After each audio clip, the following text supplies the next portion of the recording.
नमस्कार दोस्तों, स्वागत है आपका टेढ़ी चम्मच की एक और न्यू वीडियो में। दोस्तों मेरा नाम है भूपेंद्र सिंह राजपूत और आज आप लोगों को दिखाने वाला हूं मैं योगी आदित्यनाथ की ठग लाइफ। दोस्तों मैं भरोसे से कह सकता हूं कि अगर आप इस वीडियो को 10 या 12 मिनट तक भी देख लेते हैं तो आपको ये भरोसा हो जाएगा उनके काम करने का तरीका, उनके बोलने का तरीका, उनके भाषण देने का तरीका और योगी आदित्यनाथ जी का जो कॉन्फिडेंस है, एटीट्यूड है, वो एकदम नेक्स्ट लेवल है। तो दोस्तों आज मैं ज़्यादा समय नहीं लूँगा आप लोगों का और ओरिजिनल वीडियो का लिंक मैंने नीचे डिस्क्रिप्शन में दे रखा है, आप वहाँ से भी जाकर के इस वीडियो को देख सकते हैं। तो चलिए वीडियो करते हैं शुरू। हर मुसीबत का सामना करने वाला एक शेर इस घर में पैदा हुआ है।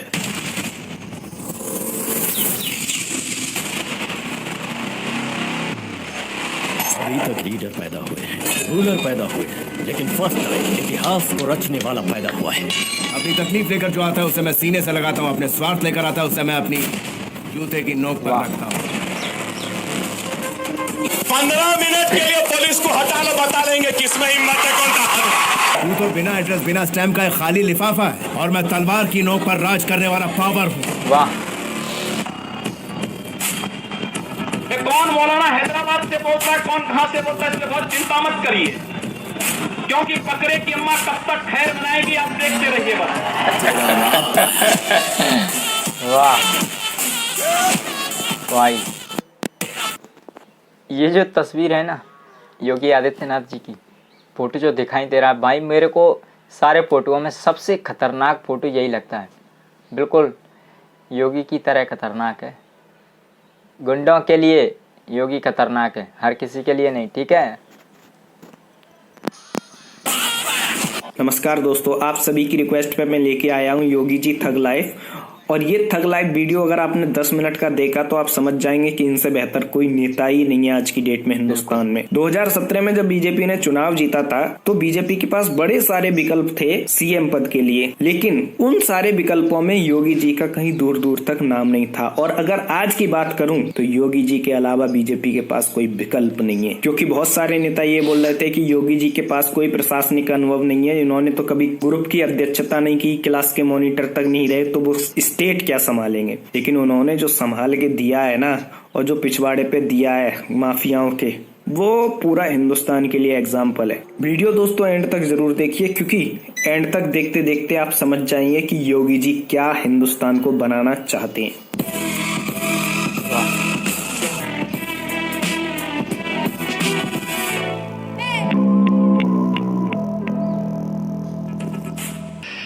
आपको कोई एक थप्पड़ मार दे, आप उसके सामने आपकी प्रतिक्रिया क्या होगी? आप तत्काल उसका प्रतिकार करेंगे। अगर आपके पास क्षमता है आप उसको पटकेंगे, वहां पे एक घूंसा जरूर मारेंगे। क्षमता नहीं होगी, आप कमजोर होंगे तो आप भाग खड़े होंगे, आप घर में भी नहीं बताएंगे किसी ने मुझे मारा। मैं जानता हूं तो लोग कहेंगे कि आप कानून बनाने वाले सांसद उकसा रहे हैं। कानून मानवों के लिए होता है, दानवों के लिए नहीं। जो दानव प्रवृत्ति के हैं उनको उनकी भाषा में जवाब देना चाहिए। सही बात। ऐसा नहीं है कि यूपी में राम राज्य था। कल ही कानपुर में एक पत्रकार की हत्या हुई। अब तक एनएचआरसी का डेटा कहता है कि 433 इनकाउंटर मौतें हुई। 21वीं सदी में इतनी इनकाउंटर मौतें। आप कहते हैं कि या तो जो अपराधी हैं वो जेल में जाएंगे या यमराज के पास। ये क्या बात है? तो मैं क्या अपराधियों की आरती उतारूं?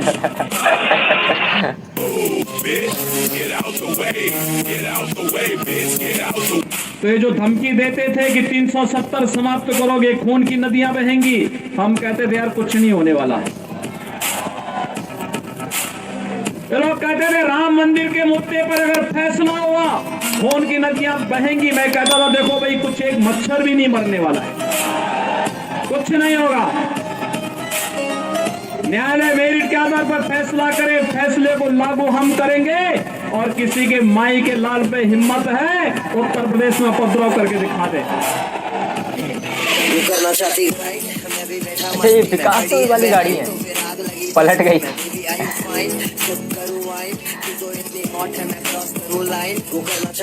वाह, मजा आया। क्या आप कैमरे पे वंदे मातरम बोल सकते हैं? वो हम नहीं कह सकते, हमारे बड़े लोग ने मना किया है कि मैं सुना था ये बोल नहीं सकते। और वंदे मातरम कह देगा तो वो चलेगा नहीं मुसलमान को, वो सर कटा सकता लेकिन वो बात नहीं करेगा। कुछ आतंकी कुछ षड्यंत्र कर रहे थे लेकिन आपने उनको यहीं पे पकड़ लिया। वैसे वे उत्तर प्रदेश में घुसते तो मैं उनको उत्तर प्रदेश की सीमा पे निपटा देता। अगर कोई आपको मारेगा, लेकिन अगर सामने दानव है तो अगर मारना एक हाथ से मारता है, दूसरा हाथ से उसका जवाब भी दीजिए। मैं एक सन्यासी हूँ। अगर हमें शास्त्र के अन्याय किसी के साथ न हो, लेकिन हम अन्याय सहेंगे भी नहीं। मैं हमेशा गुमनामी के अंधेरे में खोया रहता हूँ, लेकिन इंसाफ के लिए अपनी जान की परवाह ना करते हुए सबसे आगे खड़ा रहता हूँ। अगर दंगे होंगे, हिंदू मरेगा तो क्या मुसलमान सुरक्षित रह जाएगा? अगर एक तबका मरेगा तो दूसरा भी तो उसकी चपेट में आएगा। मुझे लगता है कि भारत का या उत्तर प्रदेश का कोई नागरिक ऐसा नहीं होगा कि जिसको जय श्री राम बोलने में कोई संकोच होता हो। सभी नागरिकों को आप जय श्री राम बोलने को कह रहे हैं? सब बोल सकता है। राम क्यों नहीं बोल सकते? और ये तो मैं नहीं बोल रहा हूँ। दुनिया का सबसे बड़ी आबादी का मुस्लिम राष्ट्र है इंडोनेशिया, और इंडोनेशिया अपना पूर्वज राम को मानता है। वाह, सच में ये बात मुझे आज पता चली। किस उसमें जी रहे हैं? अरे राम हमारे पूर्वज थे। खोटा खोटा बात बन, वरना है तो बाप बन, छोटा छोटा श्राप बन, चार जन जब करेंगे तेरी बुराई तब समझ जाना कि तू बेटा मचा रहा है तब भाई। उत्तर प्रदेश में अखबारों में आई कि एक शहीद के घर आप गए थे। हाँ। आप पहुंचे, उसके पहले उसके घर में एसी लगा दिया, सोफे लगा दिए, टेबल लगा दी, कालीन लगा दिया। आप गए तो फिर वो सब हटा। देखिए, प्रशासन की ये गलती थी, प्रशासन को ये नहीं करना चाहिए था। मैं एक शहीद के प्रति सम्मान व्यक्त करने के लिए जा रहा हूँ, और उस शहीद के प्रति सम्मान व्यक्त करने का मतलब उसके परिवार के लोगों के साथ, उनके दुख के साथ अपनी संवेदना जताने के लिए। किसी भी शहीद का सम्मान देश के लिए सर्वोच्च सम्मान होता है, और मुझे लगता है कि वह प्रशासन की गलती थी। उनकी जवाबदेही तय की गई वहाँ पे। भाई, एक मेरे लिए एसी लगाने की आवश्यकता क्या थी? दूसरा, जब मैं वहाँ था तो मुझे तो पसीना वैसे आ रहे थे जैसे लोगों को और पसीने थे, क्योंकि वहाँ पर तो भयंकर गर्मी थी। नमस्कार सर, मेरा सवाल है आपसे। आपने होली मनाई, आपने दिवाली भी मनाई, पर आपसे जब पूछा गया कि क्या आप ईद भी मनाएंगे तो आपने मना कर दिया। क्या हम ये मान लें कि आप हिंदुओं के नेता हैं? देखिए, मैं मुख्यमंत्री तो पूरे प्रदेश का हूँ, 22 करोड़ जनता का मुख्यमंत्री हूँ, लेकिन मेरी व्यक्तिगत आस्था भी है। और व्यक्तिगत आस्था ये, मैं वो पाखंड नहीं कर सकता कि घर के अंदर हनुमान चालीसा का वाचन करूं और बाहर जाकर टोपी लगा करके जो है दूसरा प्रदर्शन करूं। ये चीज़ें नहीं हो सकती हैं। मेरी आस्था मेरे स्थान पर है, मैं उसका पालन कर रहा हूं, और मुझे हिंदू होने पर गर्व की अनुभूति भी होती है। जो पुलिस है उसकी बिल्कुल दोस्तों, ये बात एकदम सही है। दोहरी राजनीति नहीं होनी चाहिए। पहले क्या होता था सरकार में कि वो दोहरी राजनीति करते थे वोट बैंक के लिए, कि जब मुसलमानों के बीच जाते थे तो टोपी लगा लेते थे, और हिंदुओं के बीच में जब मंदिर जाते थे तो पूजा करते थे, और कहीं किसी मजहब में गए वहाँ वैसे हो गए, किसी धर्म में हिंदू में आए तो वैसे हो गए। ये सब वोट बैंक के लिए राजनीति करते थे, पहले ऐसा होता था। लेकिन योगी जी ऐसा नहीं करते हैं। हर किसी की एक आस्था होती है, तो वो हिंदू हैं और कट्टर हिंदू हैं भाई। बस राजनीति में दोहरी राजनीति नहीं होनी चाहिए। बिल्कुल सही बात। भी आपने पूरी कहानी पढ़ी है कि एक आया, गोली चली, एक के पाँव में गोली लग गई, दूसरे को अस्पताल में भर्ती कराया गया। सबकी कहानी मिलती जुलती लगती है कि नहीं आपको? कुछ देखिए, मुझे एक बात बताइए आप, क्या आपको ये लगता है कि जितने ये इनकाउंटर हुए सब फेक हैं? मैंने सबके बारे में नहीं, आपने कहा जो कहानी बनाने के बाद का 2-4 को छोड़ 50 इनकाउंटर, 2-4 को बात कर रहा हूँ। हम लोग लगभग 1250 से अधिक इनकाउंटर हुए हैं। आप एक को भी प्रमाणित कर ले जो फेक है।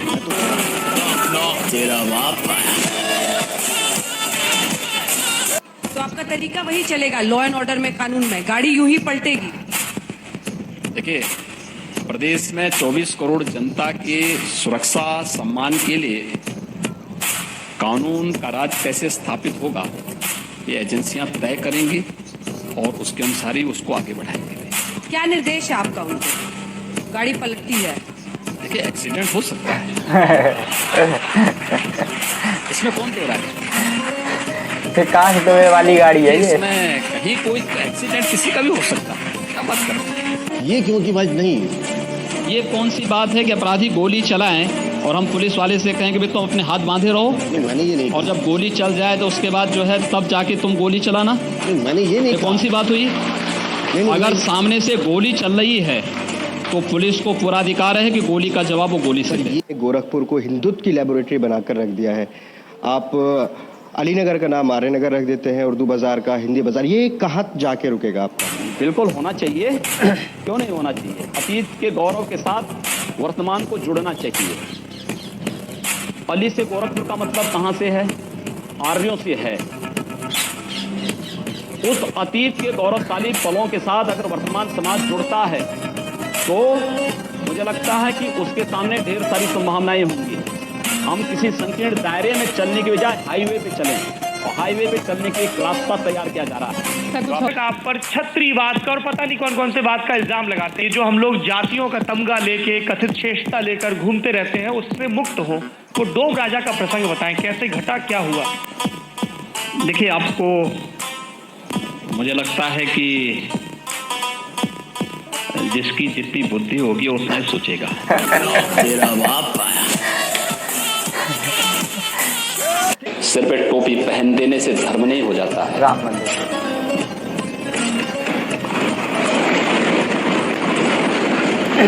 हमने धर्म को कर्तव्य के साथ जोड़ करके देखा है, दायित्व के साथ जोड़ करके देखा है। आखिर जिस कार्य के लिए 1990 में राम भक्त अयोध्या में जा रहे थे, जिन राम भक्तों को गोली मारी गई थी, जो लोग कहते थे कि परिंदा भी पर नहीं मार सकता, आखिर उन राम भक्तों की बात को देश के सर्वोच्च न्यायालय ने मोहर लगाई ना। बिल्कुल एकदम। आज आतंकवादियों को बिरयानी नहीं खिलाई जा रही है। ये तो वो है। ये बिरयानी खिलाने का शौक या तो कश्मीर के अंदर कांग्रेस को था, या फिर बिरयानी खिलाने का शौक शाहीनबाग जैसी घटना में केजरीवाल को है। हम कहना चाहते हैं, जिन्हें पाकिस्तान प्यारा है वे पाकिस्तान में जाएं।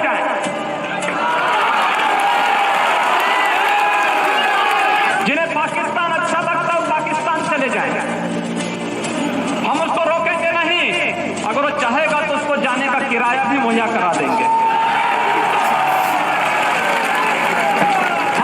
भाई जो जाना चाहता है जाए, लेकिन ये नहीं हो सकता है कि भारत के अंदर रह करके पर्व और त्योहार के नाम पर इस देश की संविधान की व्यवस्था को, देश के संवैधानिक व्यवस्था को कोई चुनौती देने का कार्य करेगा तो चेतावनी हमें स्वीकार्य नहीं है।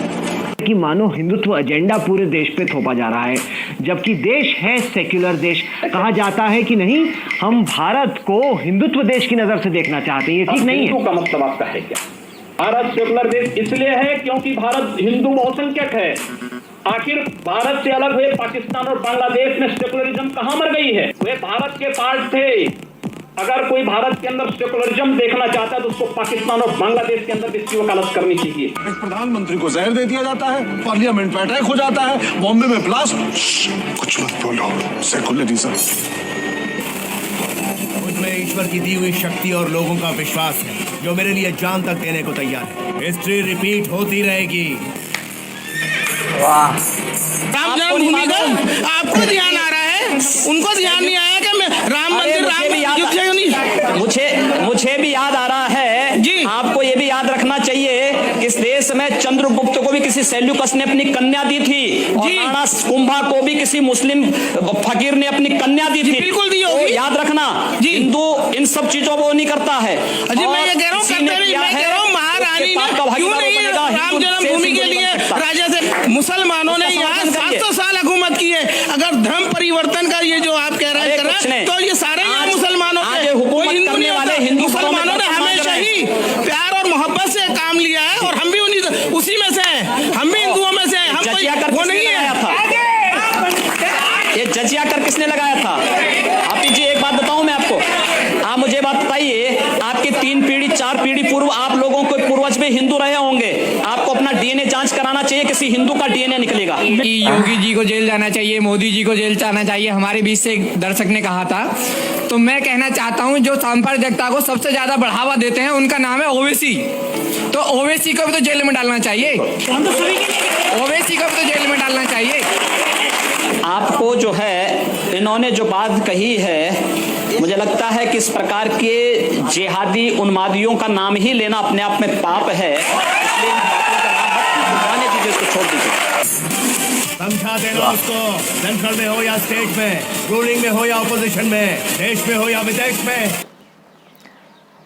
तो दोस्तों वीडियो हो चुका है खत्म। वीडियो का कौन सा पार्ट आप लोगों को अच्छा लगा नीचे कमेंट्स करके जरूर बताइएगा। अगर आपको ये वीडियो अच्छा लगा हो तो वीडियो को लाइक कीजिएगा, चैनल को सब्सक्राइब अगर आपने अभी तक नहीं किया है तो कर लीजिएगा, बेल आइकन की घंटी को ऑन करके रखिएगा ताकि जो भी वीडियो अपने चैनल पर मैं अपलोड करूं इसका नोटिफिकेशन पहुंचे सबसे पहले आप तक। तो दोस्तों आज के लिए बस इतना ही, कल फिर हाजिर होता हूं इसी वक्त एक नई वीडियो के साथ। तब तक के लिए जय हिंद, वंदे मातरम।